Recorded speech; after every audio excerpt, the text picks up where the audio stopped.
This is Books and Nachos, a podcast for those of us who find excitement in the pages of a good book. Fiction and nonfiction, graphic novels, and more. We're here to help you find something great to read.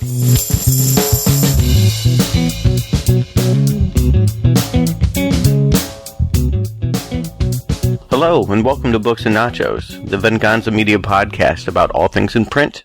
I am your host, Stuart in LA, and I am here to talk to you, very excited, all month long about Hannibal the Cannibal Lecter. Over at our sister podcast, NowPlayingPodcast.com, Jacob, Arnie, and I will be looking at the 5 films that have featured this iconic movie villain.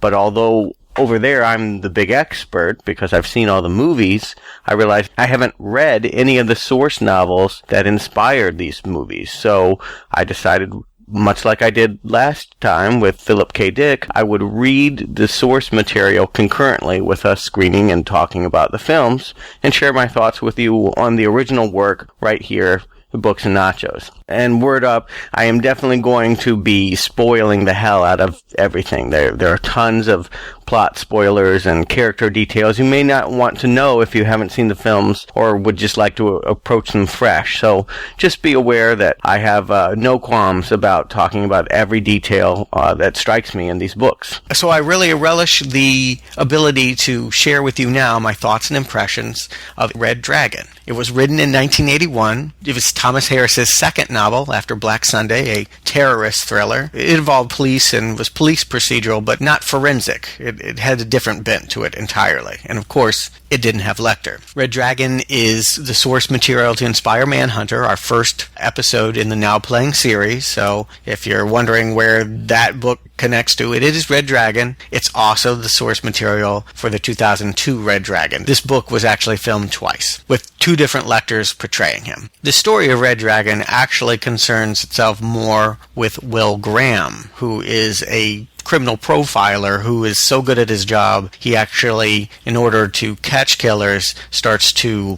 emulate them. And, he's not committing any homicide, but he becomes more erratic and more dangerous as the novel progresses. And it scares him how deep he goes into their psychosis until the distinction between his personality and theirs is almost eradicated. It's Will's story, and he's coming out of retirement to find another serial killer. But the man who's going to help him catch that killer is Lecter. And of course, my number one concern as I was reading the novel is how are we going to perceive, as readers who have presumably, back in 1981, it would have had no opportunity to see him on screen, how would we see him in our mind? It's a fascinating question. And there are few details. It is part of Thomas Harris's style that he's very sparse in description. And really all that we know about Lecter is that he's small. Many times he's referred to as lithe, small, neat, small white teeth. There's always an emphasis on these small white teeth and a smile, maroon eyes that reflect the light in tiny pools.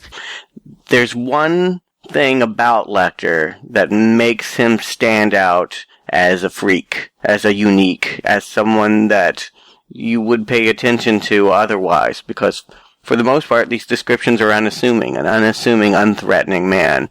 But he does have on his left hand, and I think this is only in the books, I don't know that the movies have ever tried to portray this, I'm definitely going to be watching, he has a 6th finger. He has 2 middle fingers on his left hand, and I'm not exactly sure why or what caused the phenomenon, but it's just this small detail that Thomas Harris uses to make you know that this guy is special.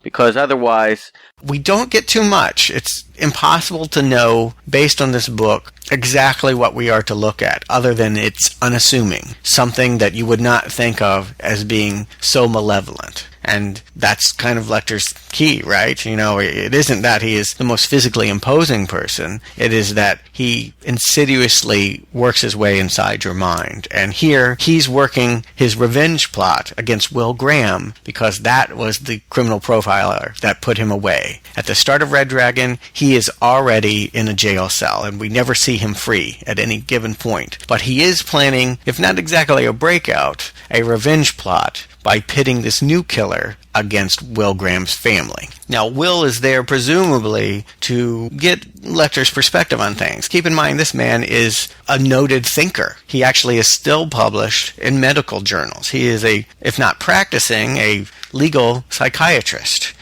which is kind of a joke in of itself. And so Graham is kind of seeking therapy from the guy. He is hoping that this guy can help him figure out where he needs to start with these two cases, because this new killer is striking entire families. At first, he took out a family called the Jacobys on June 28th. It's a Saturday night, a full moon in Birmingham, Alabama, and he slaughtered everyone, father, son, and children, all murdered in similar fashion. Slitting of the throat, a gun as well was involved, but they were all arranged with mirror shards in their eyes to watch him perform grotesque acts on the mother. The identical crime was committed 1 month later, one lunar cycle later, on the Leeds family. July 26th in Atlanta, Georgia, he breaks into another house and does the exact same thing to him. And so you really have to have Will Graham explore that methodology and understand the link, because these two families didn't know each other. There's no obvious link between the Jacobys and the Leeds. There's no reason to think that it was a personal attack. And how would a killer know to strike and be successful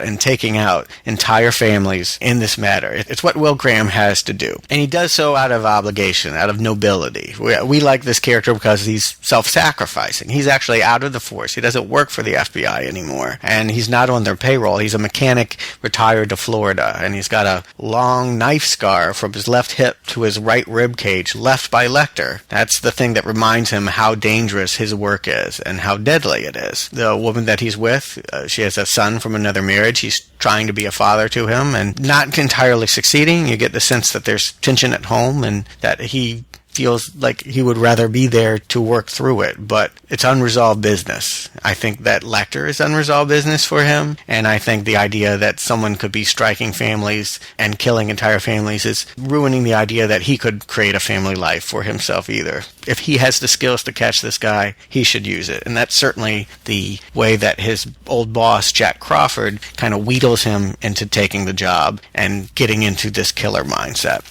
So this is very different than how I remember the dynamics of Silence of the Lambs working. That's my sort of go-to frame of reference. It's the movie that I've seen the most out of all the Lecter movies. Is I remember Clarice and Lecter having a dialogue because she thought that he could come up with the clues and see things in a way, if she shared the case file, to allow her to catch Buffalo Bill. But here, it's overtly stated by Lecter himself. Will is just trying to get the scent back. If he is around Lecter, it triggers old habits, and he can get into that mentality. He doesn't really ask Lecter for advice about, hey, how did they get in?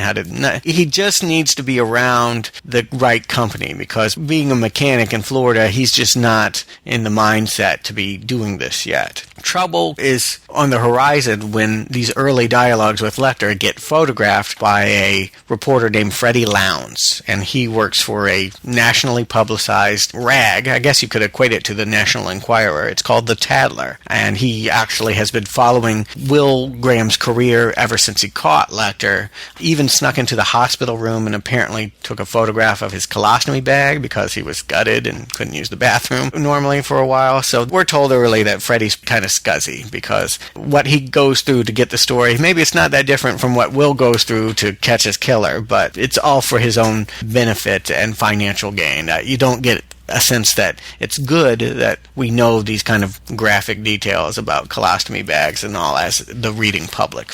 And Freddie's going to get his. He's actually the reason that the three different principals get connected. He is sort of the catalyst for everything, because as Will's going through the house and Lecter is stewing in his jail cell and using his phone privileges to find out where Will is now living, where his wife and adopted son are in Florida, by publishing these pictures and stories in The Tattler, the real killer is now learning who is hunting him, and he is starting a correspondence in code with Lecter. describing himself as an avid fan, this new killer of families, is actually communicating with Lecter and saying that, I'm sorry that you got bad press. I do too. They have sort of a strange sort of empathy. It's two killers that felt alone and isolated by their psychopathology, but now, because of this sleazy tabloid, now have a forum to talk about. This is pre-internet, so there's no chat room for these guys. They have to do it in code, in print, and it takes a little while for Will Graham and Crawford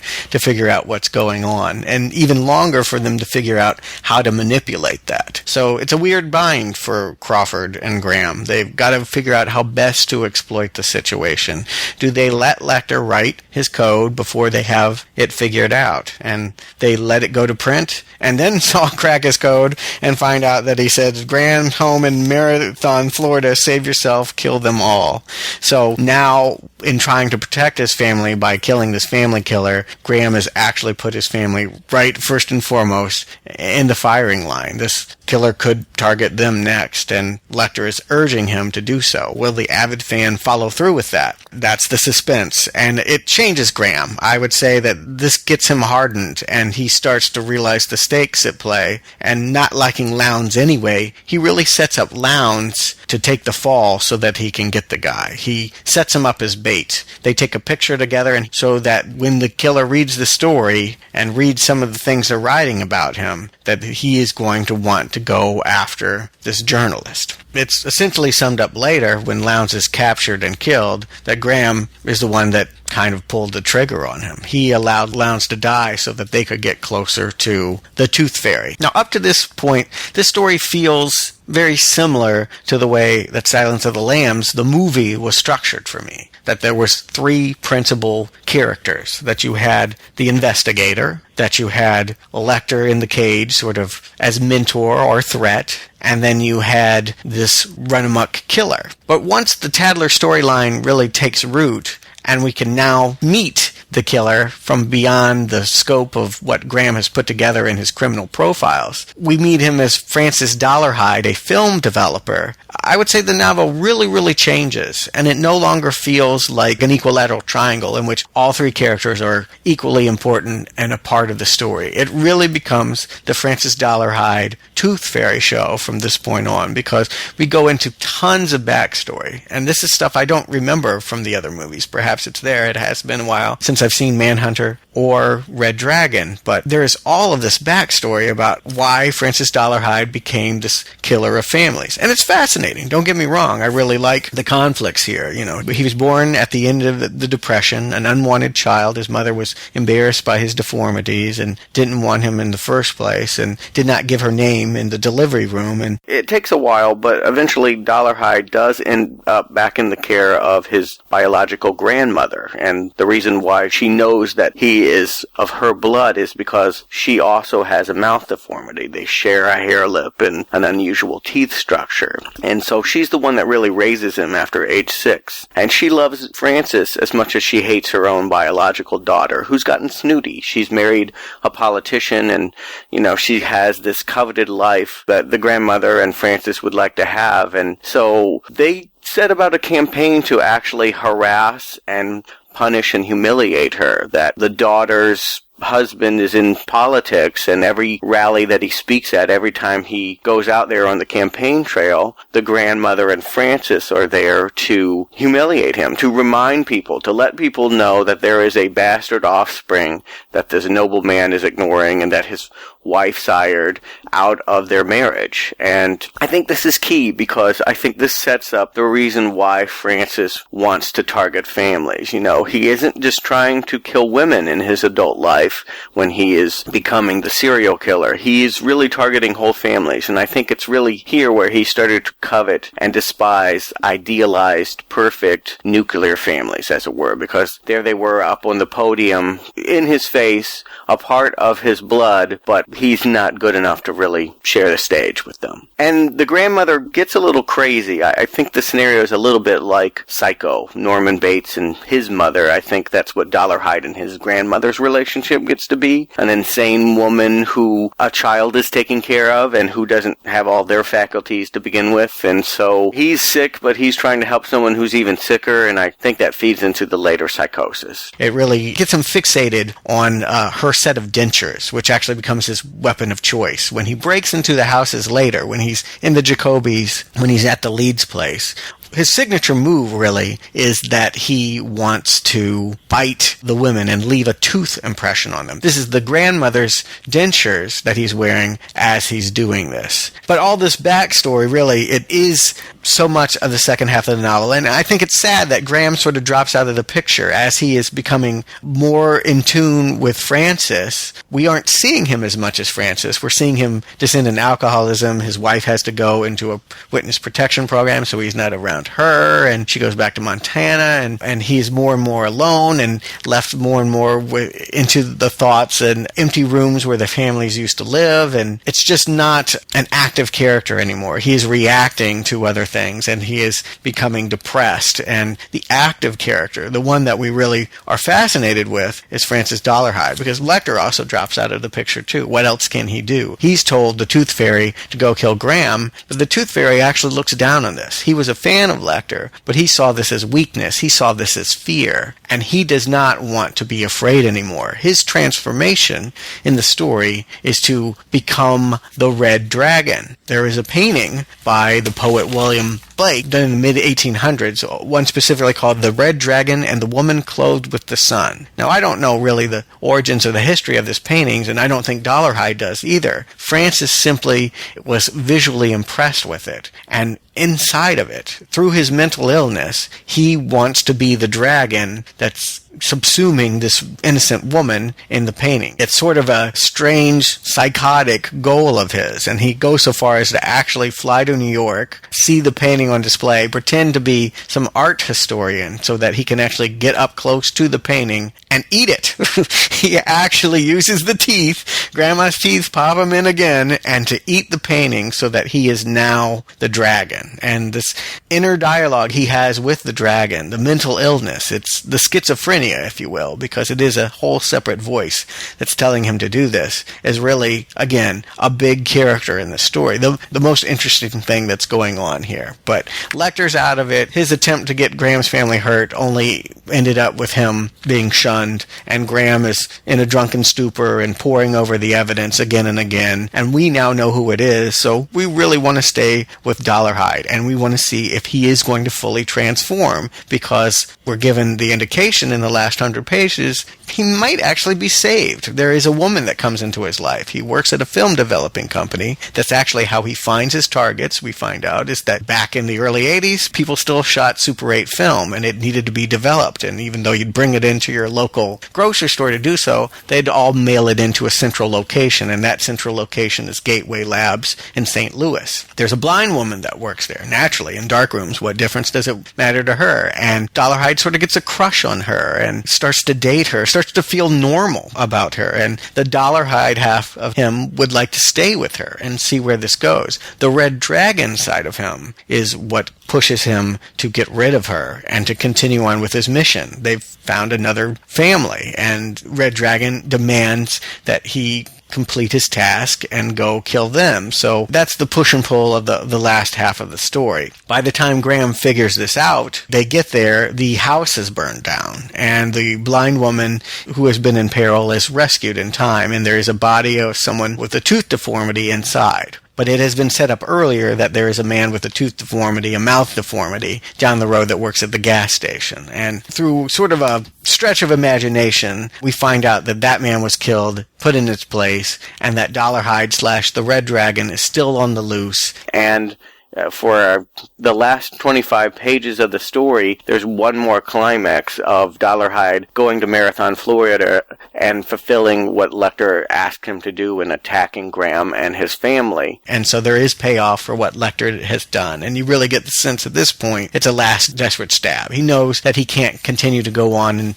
do the methodology of finding new families. He's not going to be able to go back to Gateway Labs and work again. He's not going to be able to go back to the blind woman. Reba will have nothing to do with him, obviously, now that she knows what he really is. He can only hope to hurt Graham, and he can only hope to do so by fulfilling what what Lecter has put into his head. And interestingly enough, when the attack happens, Graham is wounded really, really badly, and it falls for Graham's wife, Molly, to really finish the deed. The fight continues on into the house. She's the one that gets the gun. She's the one that really protects the family, and it's not clear for a little while whether Graham even survived. It looks like maybe Lecter got his wish and that the man that jailed him got his comeuppance. But at the end of the day, Dollarhide is killed. Graham does live, and he does remain in Florida as a mechanic with his family, presumably to do no more criminal profiling or to go anywhere near Lecter's jail cell again. But there, of course, has to be one more conversation for it to feel satisfying as a Lecter story. Lecter does send Graham a note in the ICU. I'll go ahead and read the note just for some fun. Dear Will, here we are, you and I, languishing in our hospitals.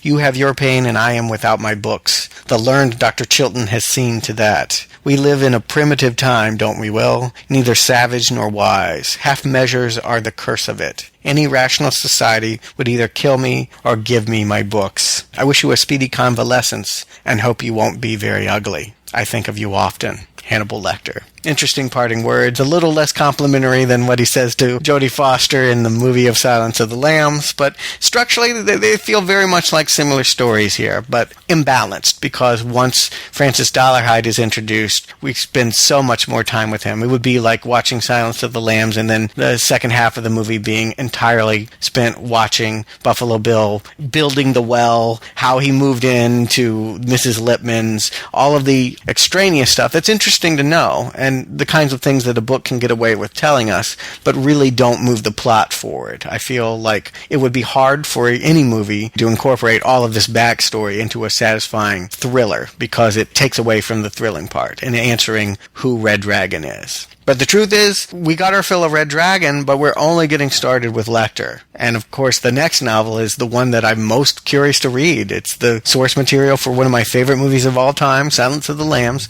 We'll be talking about the book next week. Thanks for joining me. Keep reading.